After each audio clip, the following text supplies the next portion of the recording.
amigos? ¿Cómo están? Muy buenas noches, muy buenas noches. Bienvenido a estas charlas jueves de en vivo.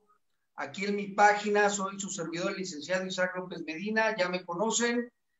Y como siempre tenemos estos temas y estas charlas muy interesantes, donde, pues bueno, primero de cuentas quiero agradecerles a todos ustedes que se están conectando. Vamos a tener abierto las preguntas para los panelistas y quiero agradecer al Jurista del Futuro, como siempre, por su plataforma, a el grupo de Viernes de Jurisprudencia, que estamos tratando también de atender todas las preguntas y agradeciendo desde donde los escriben. Y hoy tengo, se los comenté, una emisión muy especial, muy especial. Se disculpa el licenciado Osvaldo Ojeda porque viene en camino, él va de recorrido de su oficina a su casa y pues viene manejando y no le ajustó el tiempo, pero aquí lo esperamos para en el momento que se conecte le damos participación. Sin embargo, tenemos a nuestros grandes colegas y amigos, el licenciado Mario Espinosa, que ya nos había acompañado la vez pasada. Mi querido maestro, ¿cómo estás? Muy buenas noches. Tu micrófono, mi hermano, tu micrófono. ¿Qué tal? Muy buenas noches, amigo Isaac. Muy buenas noches, Rodolfo.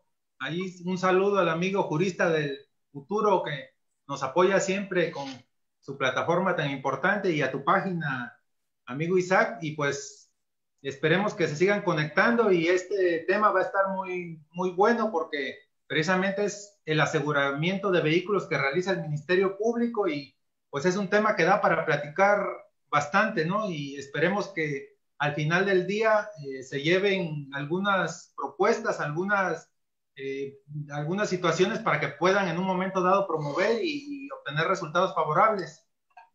Perfecto. Y bueno, también hoy, el día de hoy, vengo a presentarles al licenciado Rodolfo Escobar, se los había yo comentado, sale mucho en redes sociales, lo han visto en algunas audiencias, él está en Puebla, Tlaxcala, pero prácticamente postula en casi toda la República, Celaya, Bajío, en todos lados. Mi querido Rodolfo, me da mucho gusto saludarte, preséntate y bienvenido aquí al foro. ¿Qué tal? Mi nombre es Rodolfo Escobar. Gracias por la invitación, gracias por el tiempo. Creo que esta plática será interesante, será importante, porque vamos a ver todas las hipótesis de la devolución de bienes, en este caso de vehículos. Entonces les animamos a que se queden para que pues también puedan intercambiar puntos de vista con nosotros. Pues bueno, muy bien, muchas gracias, mi querido Rodolfo, maestro Mario, gracias a todos ustedes.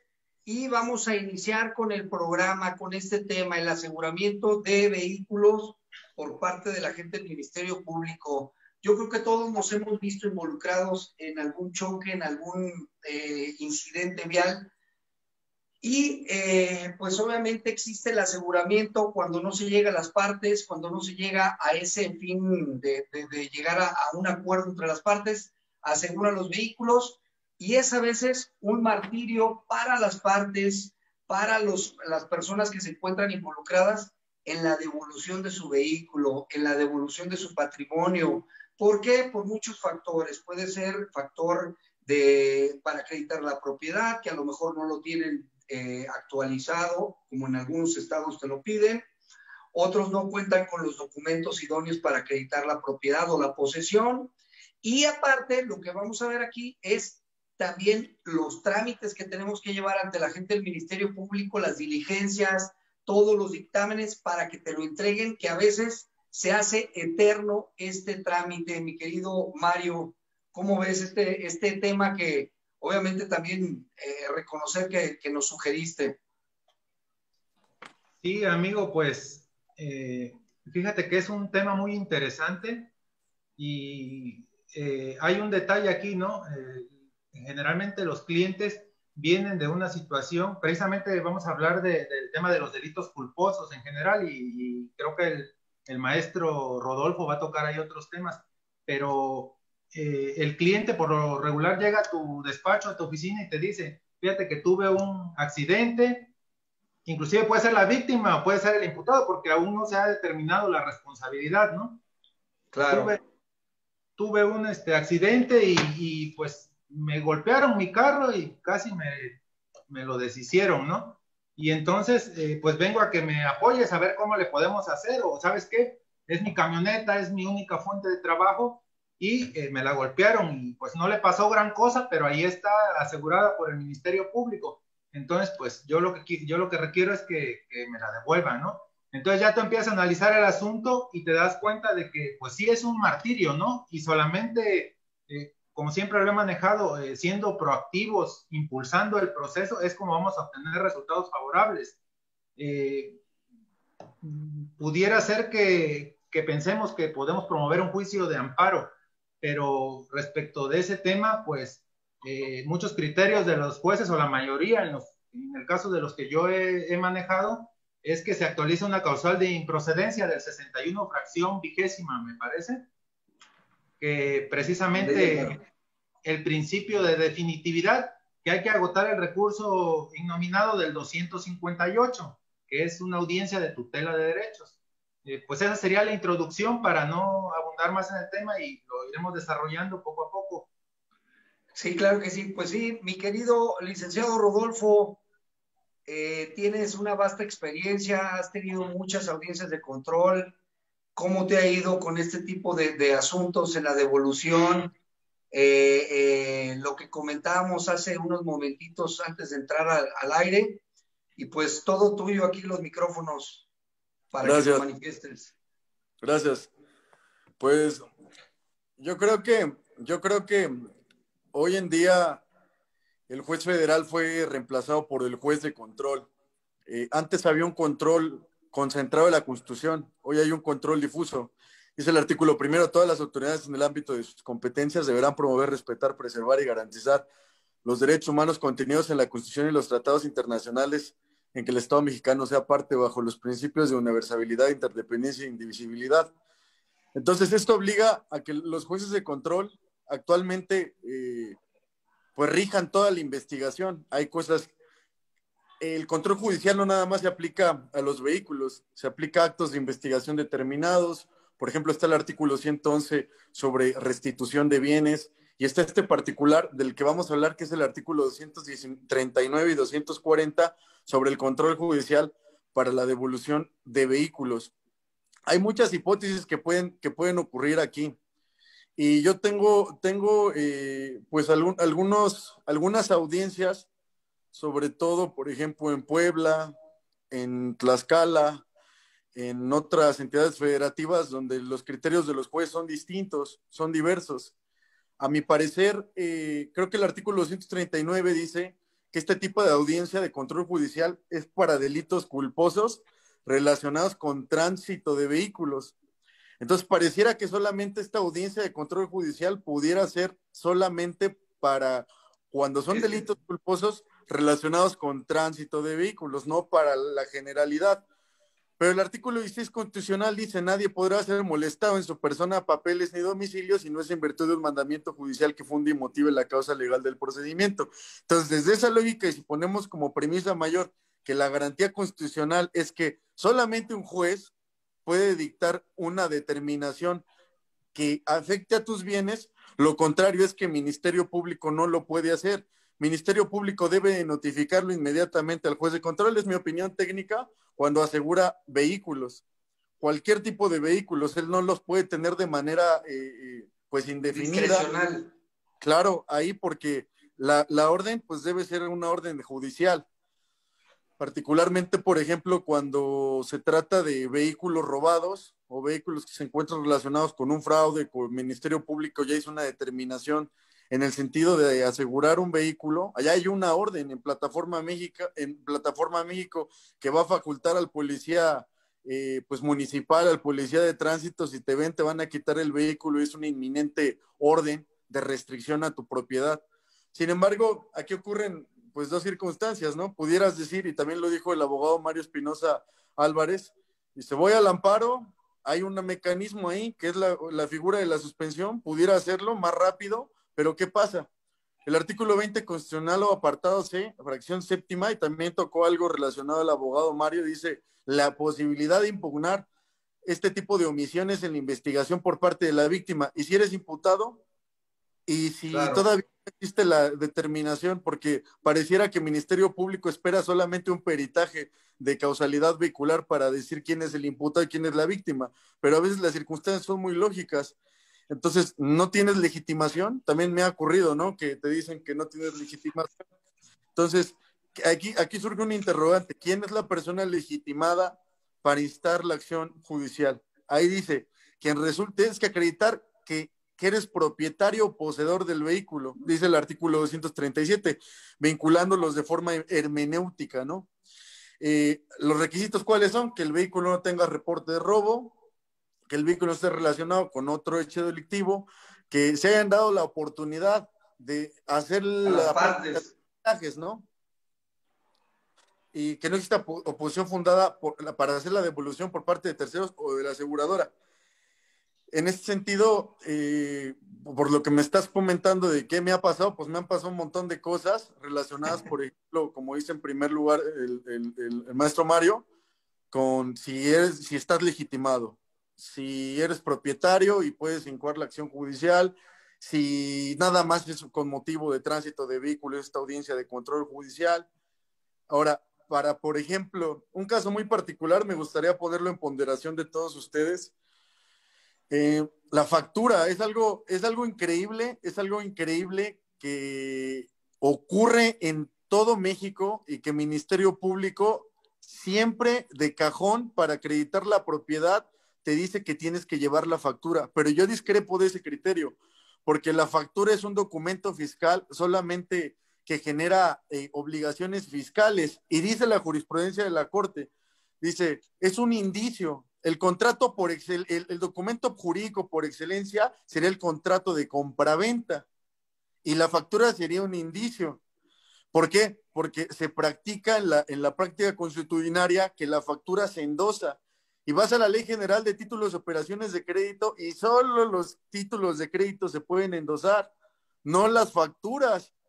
Entonces, ya me ocurre en la práctica muy frecuente, sobre todo en temas de cuates que ya se la saben, bajan las facturas, les ponen los códigos QR. Ahorita también hay jurisprudencia de la Corte que cuando es código QR puede ser un documento público, y atrás le ponen los endosos a la factura que les estoy comentando, y con eso quieren justificar la propiedad. Entonces hay muchos temas así que recordemos que en la audiencia de control judicial pues se alegan datos de prueba, ¿no?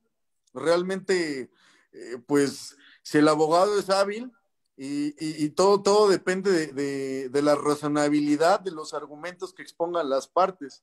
Imagínate que la factura sea chueca y Ministerio Público no diga nada, o al revés, ¿no? Que la víctima pues sí tengo un documento, que tengo un contrato y que estén alterando pues un documento de esta naturaleza. Pues creo que es muy interesante lo que vamos a ver. Lo comentábamos ahorita, es un tema que creemos que es muy sencillo. Te detienen tu vehículo, vas y acreditas la propiedad. Pero ahorita en estos pequeños minutos, tanto el maestro Mario como el maestro Rodolfo nos están dando un panorama de todo y cada uno de los trámites. Ahora, una pregunta para ambos, y voy a empezar con el maestro Mario por el orden nada más como lo estoy tomando. ¿Por qué crees que cuando asegura un vehículo el agente del Ministerio Público, ya sea a alguna de las partes que todavía no se determinan, por qué a veces es un viacrucis para una entrega donde, bueno, también nuestro Código Nacional nos marca que si ya hay video, ya hay fotografía, ya se ordenaron los dictámenes, ¿por qué motivo retenerlo todavía para hacer una entrega tan fácil y para, pues, agilizar prácticamente estos trámites, ¿no? Pues yo considero que el motivo fundamental, amigo Isaac, es que venimos de un sistema inquisitorio, de un sistema mixto, en el cual tú sabes de que la garantía para el pago de la reparación del daño lo era precisamente la unidad de motor. Es decir, es como solucionaban los asuntos los ministerios públicos. Le pagas a la víctima y te devuelvo tu unidad de motor. Entonces, esa es la principal, que no hemos entendido ese cambio, esa transición que ha habido, que ahora no, precisamente ese aseguramiento no es para, sí se puede hacer, de hecho, inclusive el artículo 138 marca providencias precautorias para la restitución de derechos de la víctima y nos señala que para garantizar la reparación del daño, el Ministerio Público puede solicitar al juez tanto el embargo de bienes como la inmovilización de cuentas, pero esto, como siempre, está sujeto a control judicial, ¿no? Pero ahora no, ahora para eso existen las medidas cautelares, una garantía económica para garantizar la comparecencia del imputado a proceso. Inclusive no se ha determinado la responsabilidad y ya prácticamente están señalándote como culpable porque no te quieren devolver el vehículo. Abona lo que dice el amigo Rodolfo, el tema de que la devolución puede hacerse al propietario o poseedor. No necesariamente tienes que ir con la factura y acreditar, sino puedes tener la posesión derivada de un contrato o de otra situación, ¿no? Entonces, yo sí considero que la negativa de devolverlo es precisamente porque lo que se quiere es garantizar la reparación del daño. Licenciado Rodolfo, comentábamos ahorita, y de hecho para toda la audiencia, para todos los jurisconsultos, para todos los abogados, es tan fácil lo que habla el código, nos habla de unos elementos para hacernos la entrega. Tenemos esta figura que se llama el depósito provisional, que te la hagan la entrega teniendo los elementos, ordenando los dictámenes, ordenando diferentes actos de investigación, pero ¿para qué es el motivo de la retención cuando tienes figuras jurídicas que tú deberías de dar la opinión o dar la atención a la ciudadanía como autoridad, como agente del Ministerio Público? Yo creo que existe un principio de presunción de inocencia. Dijo la Corte que es un derecho poliédrico, como estándar de prueba y regla de trato procesal. El estándar de prueba es básicamente que el fiscal tiene que acreditar y la regla de trato procesal es que te tienen que tratar bien, básicamente. Entonces, el artículo 237 del Código Nacional de Procedimientos Penales, que me gustaría leerlo para que a todas las personas les quede claro que pues lo que estamos comentando tiene margen en la ley. Dice, los objetos mencionados en el artículo precedente, después de que sean examinados, fotografiados o videograbados, podrán ser devueltos con y sin reservas al propietario, poseedor o al tenedor legítimo según el caso, previa demostración de la calidad invocada siempre y cuando no hayan sido medios eficaces para la comisión de un delito. Entonces, yo creo que eso sería materia del juicio, ¿no? Que digan que no te van a regresar un vehículo porque está relacionado con un hecho delictivo del cual no justifican, porque aquí no hay nada a discreción del Ministerio Público. Pareciera que hay muchos artículos que están como hechos a discreción del Ministerio Público, pero hay un artículo superior que es el artículo 16 y todo debe ser fundado y motivado. Entonces, si el Ministerio Público ya hizo los peritajes, si ya fotografió, si ya recolectó indicios, sobre todo en esta cuestión que es muy atendible, hacer la distinción de que se trata de hechos relacionados con el tránsito de vehículos, evidentemente no tendría ninguna justificación Ministerio Público para seguir reteniendo el vehículo. Incluso yo creo que debería de fincarse responsabilidad administrativa al Ministerio Público y el Estado, ahora con la Ley General de Víctimas, debe resarcir los daños que haga a las víctimas, en el sentido de que si por la torpeza, la dilación injustificada que ha tenido Ministerio Público sobre la devolución del vehículo, pues que paguen, ¿no? Lo del corralón, que es otro tema. Yo decía, allá ante Camachalco tengo un asunto de un cliente que el Torton creo que vale 130,000 pesos, si no estoy mal, y es viejito, y ya le está pidiendo el corralón 90,000 pesos. O sea, ese es otro tema. Las injustificadas y cargos monetarios excesivos que hacen los corralones para devolverte los vehículos. Ahora, definitivamente, y lo dije en un principio, si ya quedó superado, porque dice, tratando de vehículos culposos para la devolución, solamente se tiene que verificar ciertas condiciones para la devolución, que el vehículo no tenga reporte de robo, que no se encuentre relacionado con un hecho delictivo, que no haya oposición de terceros o de la aseguradora. que se haya dado la oportunidad de hacer la práctica de peritajes. ¿Cuál sería el peritaje? Pues el de causalidad vehicular. Es lo más importante. Yo no le veo sentido de que tenga que hacerse un aseguramiento o una retención del vehículo cuando ya se hizo el peritaje. Y las líneas de investigación, de acuerdo al artículo 212, 221, debe de ceñirse el Ministerio Público a hacer una investigación eficaz, no hacer cesar ni suspender el curso de la investigación, debe de explorar todas las líneas de investigación posibles. Entonces, yo creo que el Ministerio Público, si ya hizo todo eso, no tiene ninguna justificación para seguir reteniendo el vehículo. ¿Qué es lo que hace? Hay una situación que es dable destacar. Ministerio Público tiene que hacer el control judicial, lo tiene que hacer la víctima. ¿Quién es el que tiene que hacer el control judicial? Porque aquí parece también que en el artículo 240, que en todos los casos dice que debe de estar sujeto a la aprobación judicial, porque hay una garantía judicial mínima explicada en el artículo 16, que es que cualquier cosa, cualquier determinación que afecte tus bienes, en este caso la propiedad, pues debe ser sujeta a la determinación de un juez. Y dice, en caso de que se presente alguno de los supuestos anteriores, el MP podrá ordenar el aseguramiento, está hablando del aseguramiento y el resguardo del vehículo, hasta en tanto se esclarezcan los hechos, sujeto a la aprobación judicial. Es decir, le tiene que pedir permiso. Tienes que recurrir con el juez, demostrarle, justificarle para poder hacer ese aseguramiento. Pues fíjate que muy interesante el comentario que haces tú. También el licenciado Mario. Yo quiero comentar qué es lo que pasa en Jalisco.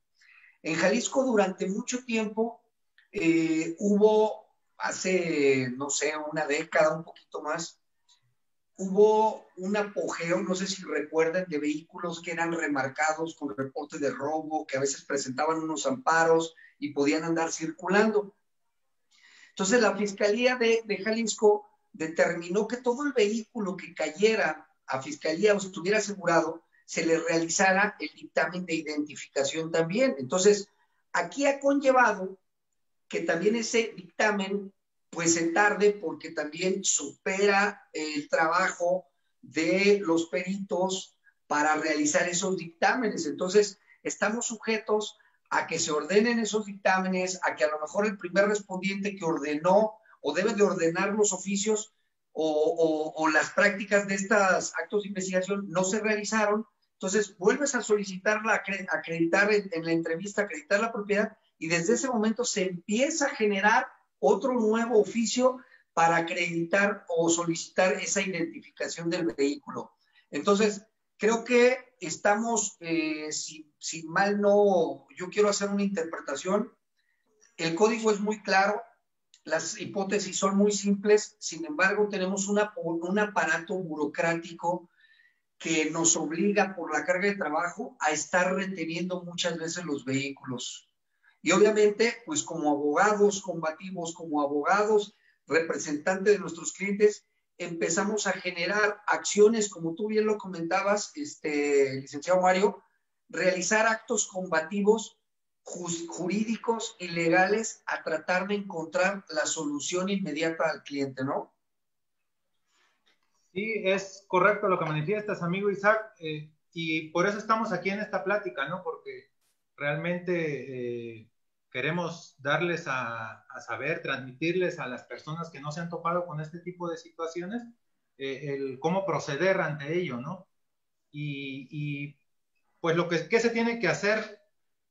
Primeramente hay que solicitar, hay que hacer un escrito al juez de control, ¿no? Ciudadano juez de control en turno, puede ser a nivel federal si se trata de un hecho de tránsito en una carretera federal, o puede ser a nivel local. La competencia es de los jueces de garantías de la entidad donde haya sucedido el accidente, y lo vas a dirigir y le vas a dar una breve reseña de lo acontecido, de cuándo sucedió el accidente, en qué kilómetro, muy, muy breve. Y le vas a decir por qué solicitas la audiencia, por la negativa del Ministerio Público a hacerte la devolución.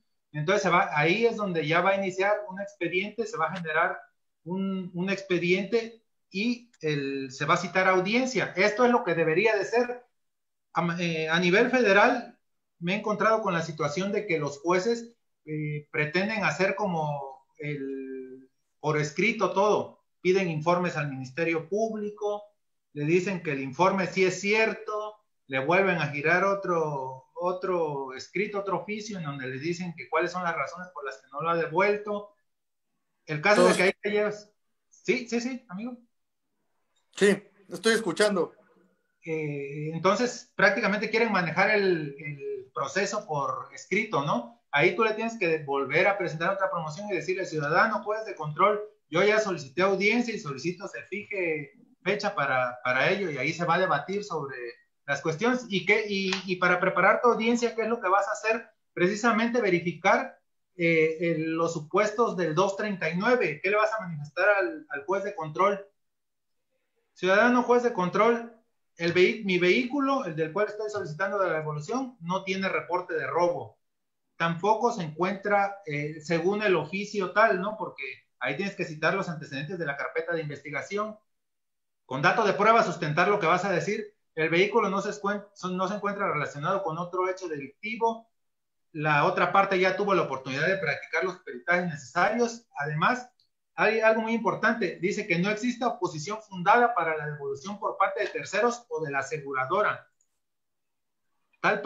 Este artículo tal parece que nos dice que si con la sola oposición de la víctima o de la aseguradora, ya no nos lo van a devolver, pero esto no es así. Esa oposición debe de ser fundada. Y muchas veces lo que dicen las víctimas o el propio seguro, no está garantizada la reparación del daño.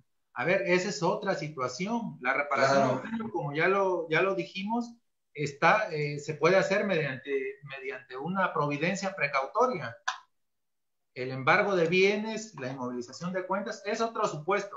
Esta oposición debe estar fundada y necesariamente te tienen que devolver el vehículo. O sea, esa es la resolución que va a recaer siempre y cuando tú prepares tu audiencia.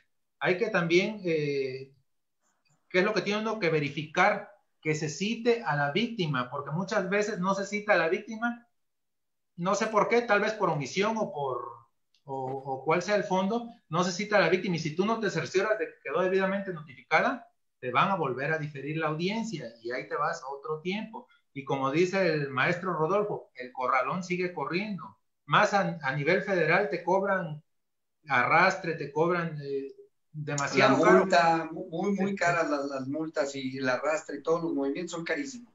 Efectivamente. Entonces, así se prepara la audiencia, analices tus supuestos, tienes que decirle al MP, sugerirle que realice, que gire oficio, que se haga el dictamen para el no reporte de robo, todos los dictámenes para que ya estén en condiciones de que te sea devuelto. Aunque falte uno de los supuestos, no es óbice, no es impedimento, porque el artículo 240 dice que en caso de que se presente alguno de los supuestos anteriores, el Ministerio Público podrá ordenar el aseguramiento y resguardo del vehículo.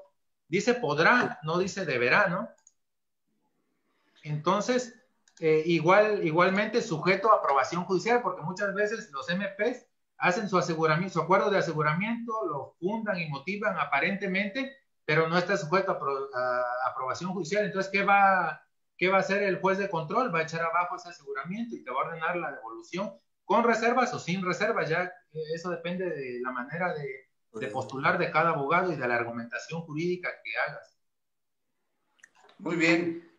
Mi querido Rodolfo, para abonar este tema, veo que estás ahí apuntando varios temas.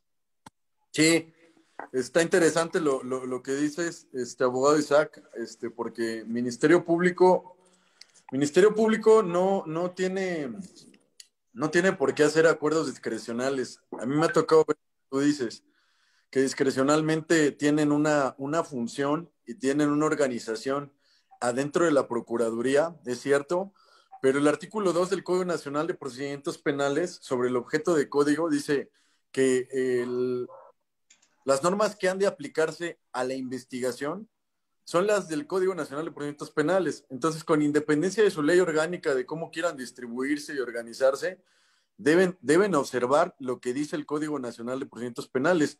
Y lo digo porque dices que allá en Jalisco hacen lo de que los pasan a fuerza por el dictamen de identificación sobre el caso particular que hablabas. Sin embargo, reitero, O sea, las reglas que deben de observarse son las del Código Nacional y los artículos que acabamos de citar y que vamos de analizar son esos artículos precisamente los que se deben de aplicar. En la práctica es muy frecuente que el Ministerio Público no quiera devolver la unidad y decía algo importante el abogado Mario Espinosa Álvarez. También me toca mucho, por ejemplo, ver en Puebla, en Tlaxcala han superado todas esas trabas y obstáculos formales, ¿eh? Francamente tengo que decirlo, porque con las audiencias de omisiones te los dan rápido. Así lugares que he visto que trabajan rápido para darte una cita, en Guanajuato, muy rápido. Tlaxcala, igual muy rápido. También Ciudad de México, rápido. Pero en Puebla, para que te den una audiencia de omisiones, todo te lo están requiriendo por escrito. Incluso te dicen que debes de precisar en concreto cuál es la omisión para que le des entrada al medio de impugnación innominado. Y realmente ni siquiera tienes que mencionar ahí agravios. Es una solicitud por escrito muy simple, ni siquiera tienes que mencionar agravios, porque decía el abogado que te dan muchas trabas relativo a que te hacen requerimientos por escrito. También pasa mucho acá en este lado de Puebla.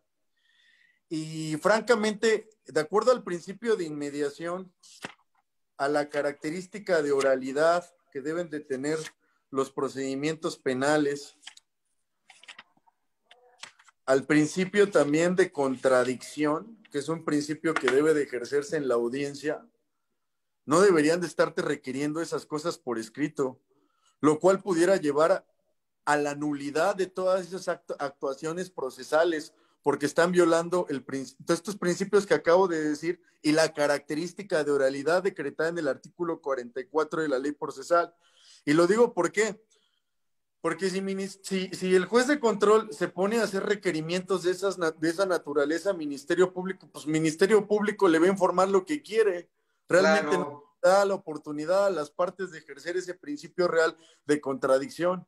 Y de los datos de prueba que se adviertan en la audiencia, pues sobre la razonabilidad que se expongan de los mismos, pues se debe de decretar una determinación, no así que, por ejemplo, me tocó una vez en Puebla escuchar a una juez de control que decía que el Ministerio Público no puede convertirse en un órgano de prueba. Técnicamente lo que quería decir es que el Ministerio Público lo que dice no se cuestiona. Imagínate, sobre una audiencia de control, ese paradigma se cambió, podría decir el nombre, el paradigma se cambió a que los procedimientos fueran efectivos, ágiles, simples, sencillos, y todas estas trabas en forma de requisitos extralegales, formalismos abstractos, pues ya la Convención Americana, el Pacto de San José de Costa Rica, artículo 8.125, dice que las autoridades no deben de interponer trabas y obstáculos al justiciable, ¿no? Y todo eso que dice el abogado Mario Espinosa Álvarez, pues son trabas. Y es que también es cierto, tantos requerimientos para que te señalen una audiencia. Y luego si en la audiencia coincido, no notifican a la víctima o alguna de las partes, incluso al imputado, ¿no? Porque también dice, hay en algunos casos que ya se le dio intervención al imputado y pues necesita ir. Hay algunos casos que no se le ha dado intervención, pero cuando ya se le dio intervención ya no está sujeta a la investigación a reserva, salvo en ciertos delitos, pero pues es importante que ocurra, ¿no? Y yo creo que en el particular que dices, pues esto tiene a colación porque pues deben de eliminarse esos estigmas legales, ¿no? Esas cosas de formalismos. Fíjate que este foro, y repito, les agradezco la participación.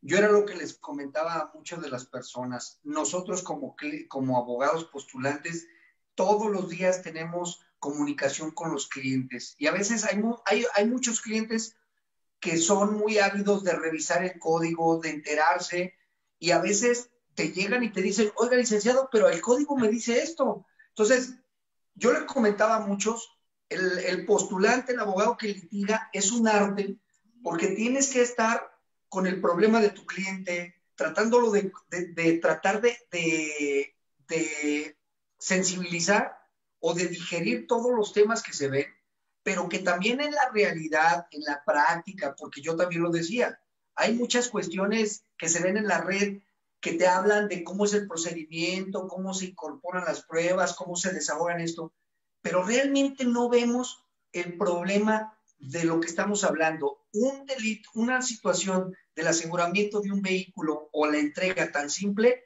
¿cómo nos hemos llevado ahorita 30 minutos, 40 minutos de problema en problema en problema? Y tu cliente día con día te está hablando, ¿por qué no se resuelve? Soy el ofendido, me están reteniendo el vehículo. Y bueno, pues muy interesante, la verdad que muy nutrida esta charla. Quiero decirles que nos están escribiendo de algunos lados, de Veracruz, de Jalisco, obviamente, de la Ciudad de México. Les mandan saludos a todos ustedes. Y tengo una pregunta por parte de Javier Negrete Albarrán con relación a lo que estamos viendo. Dice, buenas noches, pero si aún no se ha hecho la reparación del daño, ¿quién da la orden de liberar un vehículo pesado que provocó el accidente en el cual hubo víctimas? Aquí es muy interesante la pregunta y creo que podemos darle la claridad a esta persona o a este compañero de tratar de diferenciar y dar la claridad. ¿Quién quiere participar con relación a esta pregunta? Si me lo permites, amigo Isaac, pues no es un requisito de procedibilidad el que esté satisfecha la reparación del daño, ¿eh?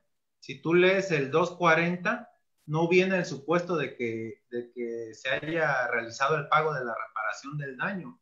Entonces, con independencia de eso, se debe de devolver el vehículo. ¿Y quién va a decretar eso? El juez de control, en su caso, si se promueve el medio de impugnación, o el Ministerio Público, que puede también determinar la devolución del vehículo.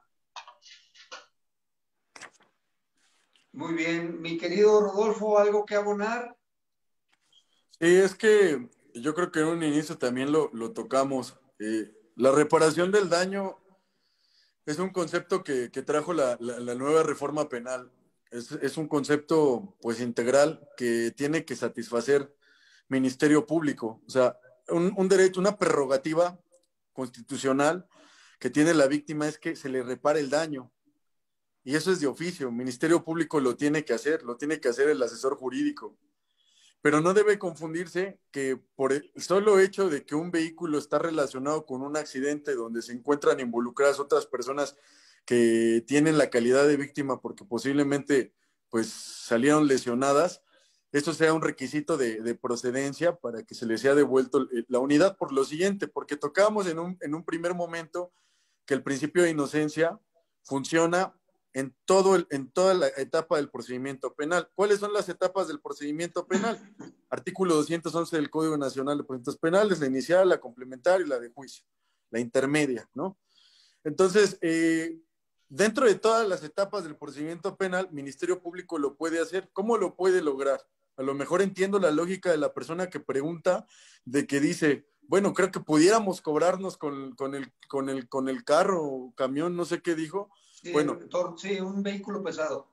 Un vehículo pesado, bueno, tendría que solicitar una providencia precautoria y también las providencias precautorias no escapan al control judicial, pero no por eso sea entendido que lo del sistema anterior, ¿no? Creo que en el sistema anterior dejaban una caución, a veces dejabas una caución equivalente al bien jurídico que se violentó, por ejemplo, en el caso del patrimonio, de la propiedad, tendría que ser equivalente porque se entendía que con eso podía reparar el daño. Pero aquí esto no ocurre así en el nuevo sistema. Las reglas son específicas, están en el artículo 239, en el 240, y hay otro tópico importante que también tiene relación, que es sobre el artículo 239, la fracción cuarta. Dice que no exista oposición fundada para la devolución por parte de terceros o de la aseguradora. Cuando estamos hablando de la aseguradora, hay un derecho que es un derecho de subrogación. Un derecho, el nombre técnico es subrogación. Subrogación. y básicamente cuando una aseguradora, en el caso de un vehículo, se convierte en la persona que tiene legitimación para hacer valer los derechos contra terceros. Por ejemplo, si el vehículo en su caso hubiera sido expuesto, digamos, a un accidente donde se tiene que se acreditó ya que es víctima la parte que representa la aseguradora tendría ese derecho de subrogarse y de hacer valer sus acciones legales. Por lo que en ese sentido, la aseguradora se convierte, en cuanto a la propiedad del vehículo, en aquella persona que tendrá que responder ante terceros. Entonces, yo creo que también, como parte de esa lógica en la que estamos hablando de a qué personas se le tienen que notificar, valdría la pena hacer el análisis si tendría que también notificarse a la aseguradora, porque la aseguradora se convierte ya en pues de alguna manera la que tiene los derechos legítimos de la cosa. Y bueno, eso lo dije porque podría estar también pues vinculado con eso, ¿no? Sí, claro. Ya el código marca que pueden oponerse de forma fundada para la entrega, pero obviamente como lo manejó y lo comentas tú también, Rodolfo y el maestro Mario, tienes que fundarlo, no nada más que lo manifiestes o que se presuma que estás tú oponiéndote a la devolución. Tienes que fundarlo, por qué motivo, tienes que tener eso. Y también el agente del Ministerio Público tiene que traducir esa situación para fundar también esa negativa de entrega del vehículo. Les voy a hacer unos comentarios. Jacqueline Lara dice que en La Paz, de la Ciudad de México, en la Fiscalía, tienen como instrucción directa la no devolución del vehículo hasta que no sea por medio de una orden judicial, no devolver vehículos, sino es mediante resolución judicial derivado de un amparo indirecto. Aun cuando hay jurisprudencia, no les importa y te niegan la devolución. Eso es el tema toral de aquí. ¿Por qué? Si la ley lo marca tan rápido, tan fácil, como la fiscalía se convierte pues en una obstrucción para la devolución de un vehículo. Y otra pregunta muy importante, se las hago a ambos, va dirigida al maestro Mario. Felipe Beas. Maestro Mario Espinosa, ¿nunca ha intentado solicitar a la Fiscalía un oficio para efecto de que se condone a cierta parte del pago del corralón? También te hago la misma pregunta, mi querido Rodolfo.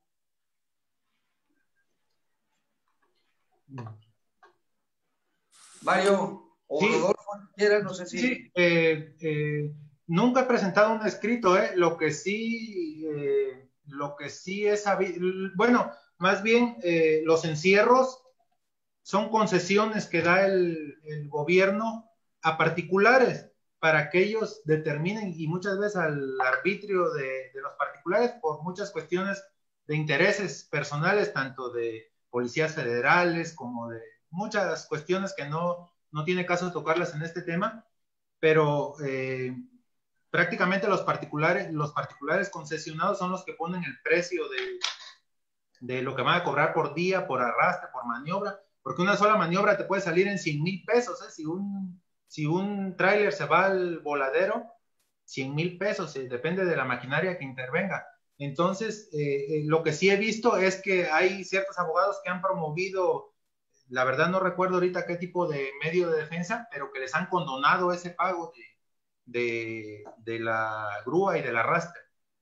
No sé qué experiencia tenga Rodolfo. Pues yo en lo personal creo que si le pides al corralón que te condone, no creo que lo haga. Efectivamente, la naturaleza jurídica es que es una concesión, pero es una concesión que técnicamente debería de dar el Estado.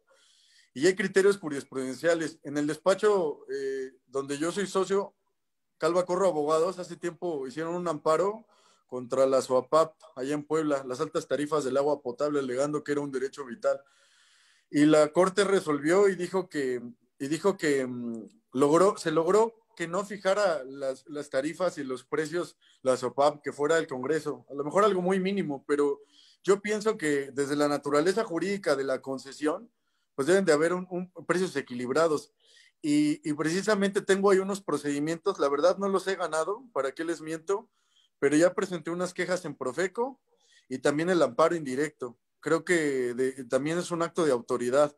Hay una reforma a la ley de amparo sobre actos de autoridad que ejercen los particulares. Y creo que estos cuates, pues imagínate, no les puedes decir nada. O sea, si no te quieren dar el vehículo, no te lo dan y hazle como quieras. Entonces, sí ejercen actos de autoridad. Creo que sí podría proceder el amparo. Ya tengo ahí unos 2, 3 amparos. Les haré comunicar, si me lo permite mi amigo Isaac López, les comunicaré cuál es la suerte del amparo, si es que... Perfecto, muy bien, logros. hermano. Mira, me escribe mi querido amigo, el licenciado Francisco Ramos, es un socio, me dice, en conclusión, para él, y yo creo que vamos a estar de acuerdo, el control judicial es el idóneo para obligar al MP a cumplir objetivamente su actuar, que era lo que comentábamos, ¿no? Sí. Me gustaría, Daniel efectivamente, Solís, dime, hermano.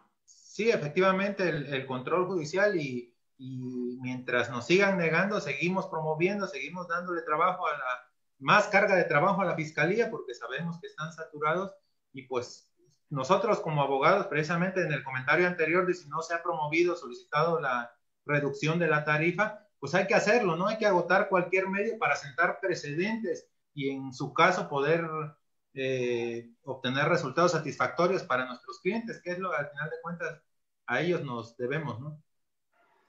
Una pregunta dice Daniel Solís, me gustaría comentarles un asunto, pero no sé si me pueden proporcionar. Ah, no. Ya me está pidiendo algunos datos. Yo creo que al final los pasamos. Les mandan saludos desde Aguascalientes, desde Acapulco. David Fuentes Martínez, ¿se puede recurrir al juez de control o a ese medio de impugnación o a una audiencia de omisiones cuando aún no se ha judicializado la carpeta de investigación? Sí, efectivamente, inclusive hace rato lo comentó el maestro Rodolfo, no puedes tener la calidad ni de víctima ni de imputado, sino comparecer porque eres propietario de una unidad de motor y no necesita haberse celebrado la audiencia inicial o esperar a que el Ministerio Público decida judicializar para poder acudir a este medio de defensa. Tú puedes acudir en cualquier momento, debes de vigilar la carpeta, checar que tus dictámenes ya estén integrados a la carpeta y manifestarlo ya en la audiencia que se genere, ¿no? Sí, mi querido Rodolfo. Incluso ¿Algo que quieras comentar? incluso ve que en el amparo hay figuras como el tercero extraño. Me ha tocado en algunos procedimientos como también que no tienen reconocida la calidad de víctima o la calidad de imputado porque se encuentra relacionado a una investigación que, por ejemplo, el vehículo, la camioneta, fue robada en Puebla, se vendió aquí en Tlaxcala, se presenta una denuncia por fraude porque la persona vendió una camioneta robada, pero a la vez también hay una denuncia por parte de la persona que es víctima en Puebla. Y como no se sabe realmente de quién es el vehículo, pues te apersonas, como lo dice ahí en el artículo 237, con la calidad que tú crees tener. De poseedor, de tenedor, de propietario. O de tenedor legítimo. También podría ser si tienes legitimación, que es algo que decía en un principio, que si tenías legitimación como imputado, como víctima o como un tercero. Yo pienso que sí, porque precisamente esa audiencia de tutela de derechos tiende a dilucidar a quién se le tiene que entregar el vehículo. Sin embargo, como decía ahí, y son dos hipótesis, quizás en algún otro momento se dé la oportunidad para hablar sobre el tipo de aseguramiento de vehículos cuando no se está relacionado con un hecho de tránsito. Porque esa hipótesis, hay unos jueces que me han dicho, hay algunas cosas que con humildad, algunos jueces tienen buenos criterios, algunos no coincido, y refieren que solamente es para una audiencia de control cuando se trata de tránsito de vehículos, o sea, cuando se trata de delitos culposos relacionados con tránsito de vehículos, ¿eh? O sea, hay otras hipótesis, fraudes, otras hipótesis. Y para abonar a lo que preguntó, la etapa de investigación en términos del artículo 211 del Código Nacional se acaba hasta la investigación complementaria. Y la audiencia de omisiones, por omisiones en la investigación o el recurso innominado o el medio de impugnación innominado o el control judicial, como dicen, yo creo que se podría solicitar desde la etapa de investigación hasta la complementaria, porque parecía ridículo y a lo mejor va a parecer absurdo, pero estoy seguro que a muchos litigantes sí les pudiera estar pasando eso, que ya incluso esté su asunto judicializado y no les han devuelto el vehículo. Pues mira, yo creo que eso es una seguridad. Yo creo que nosotros que nos dedicamos prácticamente a litigar, lo vemos muy seguido, o lo vemos por lo menos de oídas, porque ya le ocurrió a un compañero, o porque le está ocurriendo a otros compañeros, pero muy importante que seguimos, y siempre yo lo he comentado, seguimos con ese choque de ideología, de esa idiosincrasia del viejo sistema al nuevo sistema. Yo apuesto mucho que mucho de lo que se traban es, primero, porque hay una barrera burocrática, donde el supervisor o el coordinador o el director de área a veces no conoce ni bien el asunto, a veces no conoce ni bien el sistema, pero ordena directamente a los fiscales, no lo devuelvas, y pone al agente del Ministerio Público que está actualizado en un problema, porque cuando va en audiencia, yo les aseguro que muchos de ellos pues van llevados a la fuerza porque el coordinador o el director les dijo que no, pero saben que no pueden sostener su argumento ante una audiencia de control. Quiero hacerles un comentario, hay muchísimos y espero que en el tiempito que pueda les voy a mandar el link para que puedan contestar, les mandan muchos saludos. Héctor Camacho dice, es lamentable la resistencia de la mayoría de los MPs a adecuarse y hacer efectivos los mandatos de ley. Empezando por el artículo primero constitucional, como lo comentábamos, siguen enquistadas las nefastas prácticas, las ahora fiscalías están evidenciadas de actos de corrupción, de poco ha servido la dichosa autonomía. Estas instituciones con el actuar y omisiones revictimizan a las personas y todas estas trabas únicamente denotan que lo que buscan y orillan a las víctimas y ofendidos es a una dádiva para solucionar y destrabar por lo que la ley está obligada. ¿Algún comentario que les merece? Pues sí, como lo comentaba al principio, ¿no? Siento que se revictimiza porque muchas veces no fuiste el responsable en el hecho de tránsito, te aseguran el vehículo, te llevan detenido, no decretan la libertad bajo el 140, como comentábamos la charla pasada, se niegan a decretar la libertad cuando es un delito que no es de prisión preventiva oficiosa ni justificada, se podría decir. Entonces, pues hay una afectación al patrimonio, ¿no? A un derecho humano que es el patrimonio y pues yo como lo sostengo hay que seguir promoviendo, mientras nos sigan diciendo que no, seguimos promoviendo. Algo muy importante. Dime. Abogados combativos, ¿no? Como lo hemos dicho. Abogados combativos. Algo muy importante, el tema de que te devuelvan el vehículo en depositaría o sin reservas, esto no va a extinguir la acción penal, no es sinónimo de impunidad, ya lo he dicho, o sea, el proceso sigue, ¿no? Ahí se determinará o a lo mejor después llegan a un medio de solución alternativa de conflictos. Pero ¿qué pasa? Tú necesitas tu vehículo para trabajar, para generar tal vez, para pagar los daños que provocaste, ¿no? Pero si te lo retienen, te endeudan más y en nada ayuda eso a las víctimas o a los imputados. Y pierden ese sentido del sistema, de la justicia, porque pierdes la credibilidad de las actuaciones, acabas a lo mejor contratando a un abogado que que siempre yo lo he comentado y creo que van a estar de acuerdo conmigo. Es muy difícil nosotros como abogados litigantes a veces defender a una persona primero inocente o a una víctima o a un ofendido, porque aparte de que se sienten agredidos por el activo, que en este caso es el imputado, el culpado, van a sufrir contra las instituciones y todavía tienen que contratar a un abogado. Entonces, mentalmente es muy complicado, pues que aparte de eso van a pagar el servicio.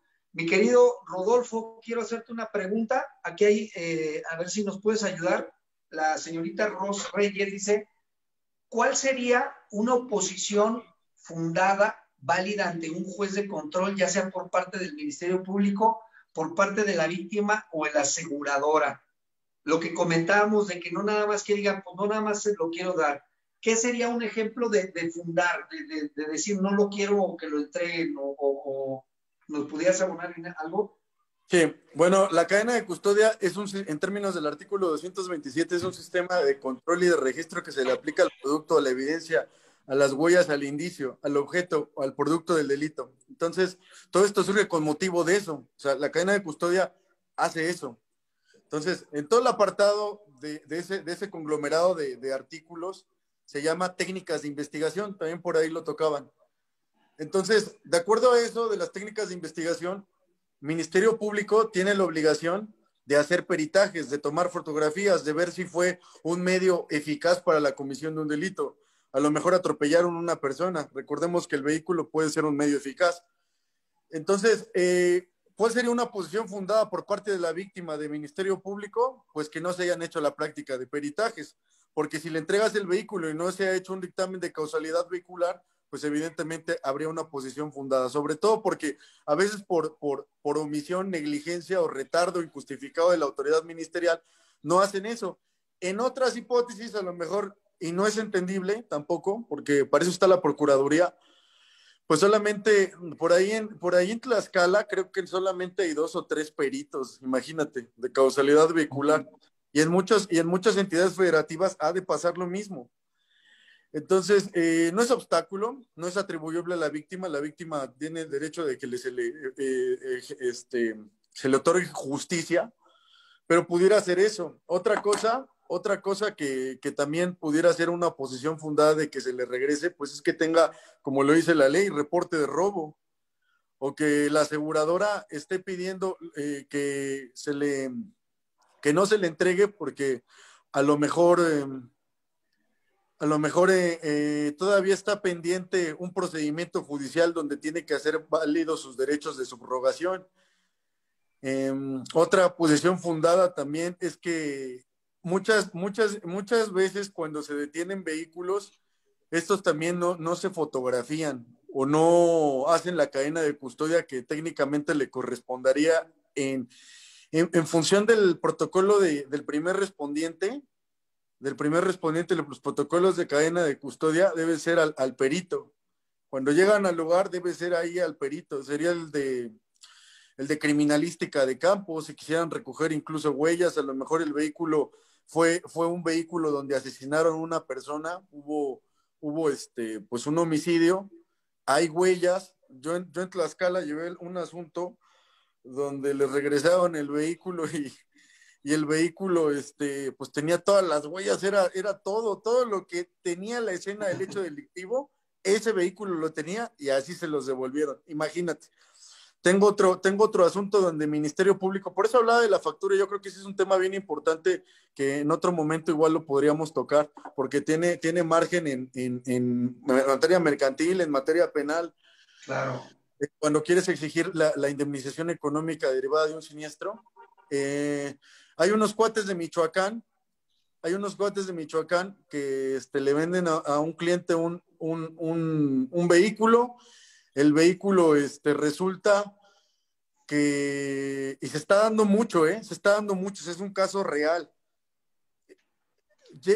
Les venden los vehículos, se quedan la factura original y les dan una factura chueca, no sé si les ha pasado, y por ahí les ponen el 4 y ya los detienen a los pobres porque se dan las páginas estas de Mercado Libre y todo, que van y a lo mejor te lo venden a 10,000, 20,000 pesos más abajo.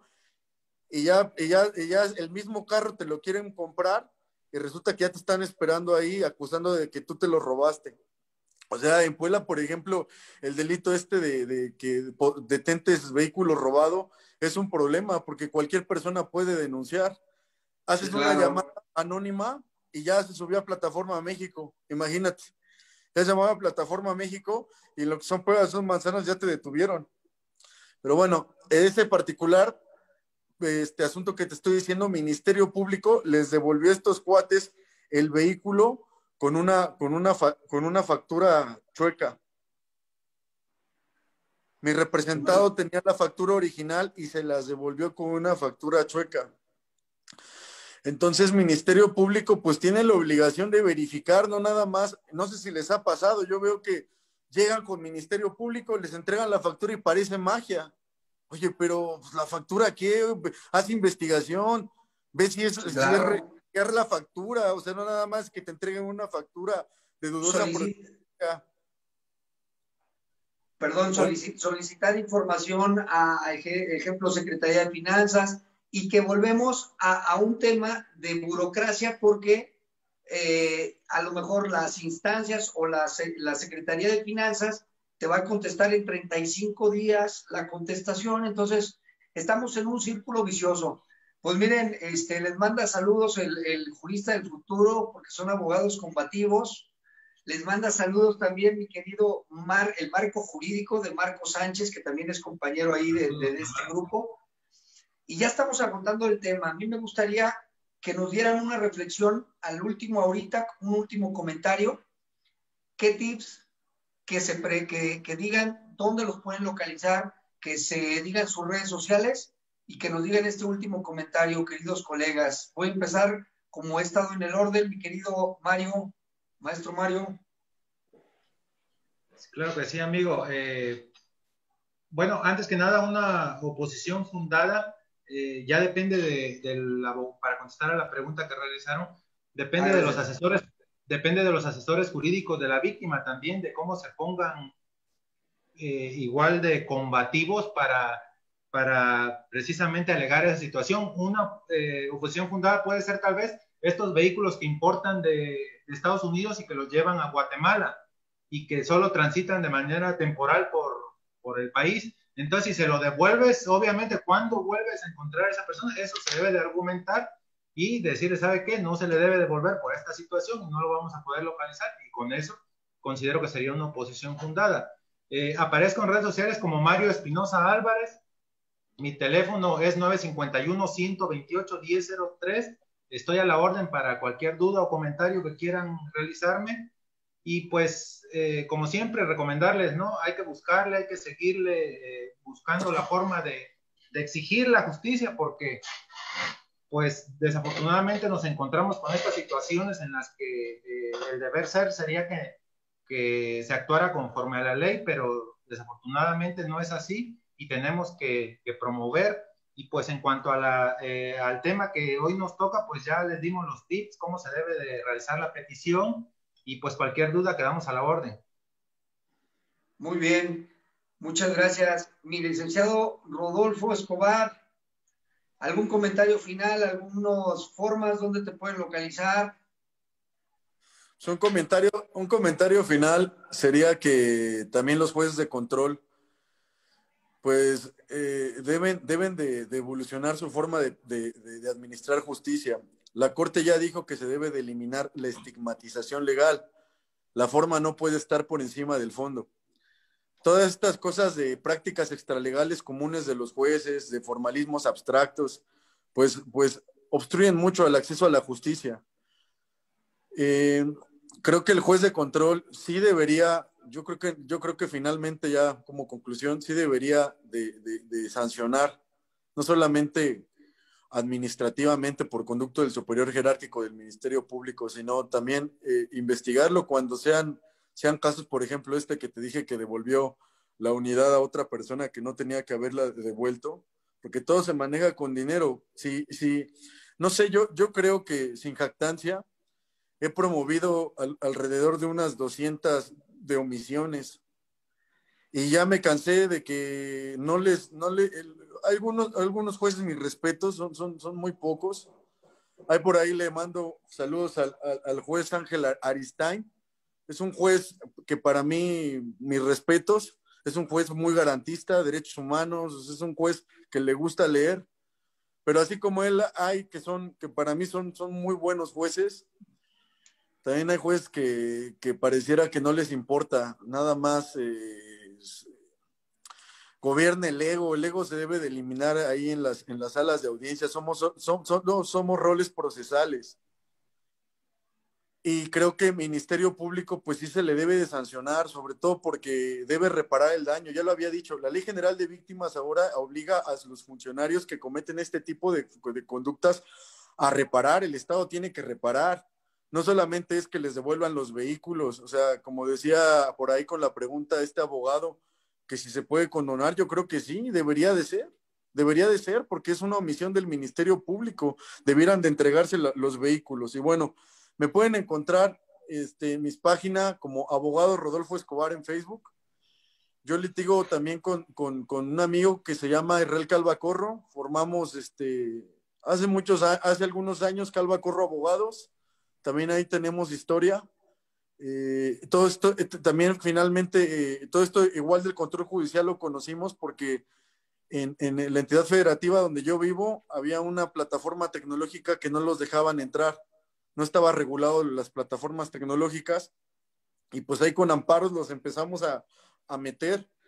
Igual les quitaron los vehículos, no está relacionado esto precisamente con motivo de tránsito de vehículos, pero ahí conocimos esto del artículo 239 y 240 y pues mi recomendación es que debemos de hacer valer la ley, o sea, debemos de ejecutar los mecanismos que nos dice la ley, pues para hacer valer los derechos y que se elimine la corrupción. Los abogados somos parte decía por ahí también mi amigo el licenciado Israel, somos arquitectos de la construcción de la sociedad. Somos muy importantes, los abogados somos muy importantes. El presidente quiere eliminar la corrupción, es una muy buena idea, pero eso se va a hacer a través de las leyes. Las personas que somos los roles de las leyes debemos de hacerlos cumplir. Finalmente mi teléfono es 812-667-0150 y 2227-064144 y te agradezco mucho amigo Isaac por haberme invitado y también al maestro Mario Espinosa Álvarez por sus comentarios muy valiosos. La verdad es que me llevo un muy buen sabor de boca. Gracias. Y bueno, pues muchas gracias. Hay muchos comentarios que me gustaría que en el tiempito que puedan, les voy a mandar la liga para que puedan comentarlo. Muchas gracias. Gracias a todos, a los que han estado como aquí en el auditorio. Muchas gracias. Le agradezco también al jurista del futuro, a todos ustedes, mi querido maestro Mario, mi querido maestro Rodolfo, muchas gracias. Yo tengo un dicho de nosotros como abogados tenemos que mejorar el ecosistema jurídico en México. Entonces, a eso vamos. Muchísimas gracias a todos los que nos comentaron. Viernes de jurisprudencia, marco jurídico. Muchas gracias a todos. Muy buenas noches. Estamos al pendiente. Gracias. Mi querido Rodolfo, maestro, no te vayas, porque vamos a seguir aquí. No te vayas. Solo soy licenciado para aclarar. Licenciado Rodolfo Escobar.